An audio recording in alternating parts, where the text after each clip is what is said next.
Is not it amazing how we humans have managed to alter everything around us, including the complexities of the human body, making us wonder will we be able to conquer the abstract concept of time? With this food for thought, let us get on with understanding timers and counters in 8051 microcontrollers. Keeping time is important for humans, but what might come as a shock to you is that the even machines need to monitor time to function correctly. Microcontrollers have an independent timer in tandem with a clock on board. These timers helps microcontrollers generate precise time delays and keep operation in synchronous with the master clock, which is the heart of the microcontroller. Not only this, but these timers also help optimize CPU utilization as they can generate delay independently. As the name suggests, these are used to measure the time or generate the accurate time delay. The microcontroller can also measure the required time delays by running loops, but the timer counter relieves the CPU from the redundant and repetitive task, allowing it to allocate maximum processing time for other tasks. The timer is nothing but a simple binary counter that can be configured to count clock pulses internally or externally. Once it reaches the maximum value, it will roll back to 0, setting up an overflow flag and generates the interrupt if enabled. 8051 has two 16-bit timers, timer 0 and timer 1. Each timer consists of two 8-bit counting registers TH and TL. The two timer counters can be configured to operate either as a timer or as an even counter. When configured as a timer, it works as an internal crystal clock and the counting register is incremented in every machine cycle, so it is a machine cycle counter. When it is set as an even counter, the external input T0 and T1, two pins of port 3, are used as clock. The counter responds to the falling edge of the external clock input, which means when programmed as timer, it responds to internal clock, and when programmed as even counter, it responds to external clock. Special function registers related to timer operations are listed here. We have TH0 and TL0 with their RAM location 8AH and 8CH belonging to timer 0. Similarly, we have TL1 and TH1 at location 8BH and 8DH corresponding to timer 1. Then we have timer control register TCON at location 88H for controlling the timer operations, and TMOD register at 89H is used for different timer mode selections.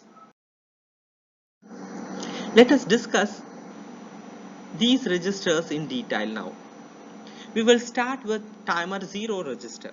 As discussed before, it consists of two 8-bit registers TL0 and TH0 making 16-bit timer. The low byte register is called TL0 and high byte register is referred as TH1. These registers can be accessed like any other registers for read or write operations. For example, the instruction move TL0 hash 4FH moves the value 4FH into TL0. The instruction move R5, TH0 transfers the content of TH0 in R5. The 16-bit register of timer 1 is exactly same as timer 0. It can be accessed by low byte and high byte. The lower byte register is called TL1 and the higher byte register is referred to as TH1. These registers can also be accessed like any other general purpose registers. For example, the instructions move TL1 hash 56H and move R4, TH1. What it is going to do is it is going to load 56H into timer lower 1 and the timer higher 1's content is being moved to R4 register. Coming to TCON register, 8-bit structure is shown here. The four most significant bits D4 to D7 of this register are responsible for the timer operations. D7 and D5 bit is TF1 and TF0 for timer 1 and timer 0. These bits indicates the overflow of the timer. When timer count reaches the maximum value, this bit is set by the hardware. These bits are also being used as software interrupts. In order to use it as a software interrupt, we have TR bits on D6 and D4. It is TR1 and TR0. This bit is responsible for turning on off of timer. 0 turns off timer and 1 turns on timer. Turning on timer means that it will start the counting operation, and turn off timer means that it stops the counting operation. Lower nibble D0 to D3 is used with the external interrupts. We have IT1 and IT0 bit. This bit is responsible for configuring external interrupts INT0 and INT1 as level or edge triggered. If this bit is 0, the interrupt is level triggered, that is, interrupt is detected when it is at logic level 0. If IT bit is 1, the interrupt is detected by the falling edge, that is, going from 1 to 0. Then we have IE1 and IE0. This bit is set when an external interrupt INT1 or 0 is detected. If the external interrupt is configured to generate the interruption by a falling edge, this bit is automatically reset when the interrupt server subroutine is processed. But if the interrupt is level triggered, it must be set in the service subroutine of this interrupt. That is, IE bit does not reset automatically in this case. Then we have TMOD register. Higher nibble corresponding to timer 1 and lower nibble is responsible for timer 0. Nibble means 4 bits. Gate signal is used to enable or disable the counting of the timers. If this bit is equal to a lower logic level, timer on or off only depending upon the TRX bit of TCON register. If this bit is equal to a high logic level, then on off depends upon the TRX bit and the logic level of hardware interrupt in INTX. When gate signal is 0, timer enabling is controlled by software, that is by TRX bit when gate is 1. It means on off of timer depends upon both software and hardware, that is by means of TRX bit and INTX pin. Next bit is C/T. This bit is used for operation selection of timer when 0. Select the timer to operate as timer, that is, internal clock is set to 1. It selects the timer to operate as event counter. That is, clock input is through the external pin T0 and T1. Then we have mode selection pins M0 and M1 used to select timer modes. When 00, select mode 0, which is a 13-bit counter. When it is of 01, is of mode 1, it is a 16-bit counter. When it is of 10, it is a mode 2, which is a 8-bit automatic reload timer counter. Lastly, 11 is made for mode 3, which is also an 8-bit counter, but automatic reload is not there. Let us discuss about the hardware of the timer. To understand the working of different bits of TMOD and TCON register, starting with C/T, you can observe here it has two values, 0 and 1. When it has 0 value, the switch is connected to crystal frequency at divided by 12 clock output. When it has 1 value, it is being connected to T0 or T1, that is TX pin, which means when C/T is equal to 0, it works on internal clock and counts machine cycle. One machine cycle consists of 12 clocks, and so this divided by 12 blocks corresponding to one machine cycle. Thus, it is called machine cycle counter. When C/T is equal to 1, the switch connected to the external pin TX. Thus, timer counter works on external clock. Then we have two counter registers, THX and TLX. Clock input to these registers is controlled by gate bit. If the gate bit is 0, it will make one input of OR gate 1 and the output of OR gate will be high. And now the timer clock will be enabled by TR bit only, which means TR bit goes high, timer will start counting. If gate bit is equal to a logic high level, one input of OR gate is low. Now AND gate output will go high only when both TR bit and INT pin is at high level. Thus, low logic level on gate bit makes the timer software controlled as only TRS flag is used. And if logic level is 1 on gate bit, turning on off depends upon the INTX pin and TRX bit. It is termed as both software and hardware controlled counting. Counting enables, that is, clock reaches the register only when both TR bit and INTX pins are at high level. Now we will discuss different modes of timer. The timer 0 and 1 can be configured on 4 different modes of operation. Mode 0, Mode 1, Mode 2 and Mode 3. Mode 0 is a counting register of 13 bits. Mode 1 is a counting register of 16 bits.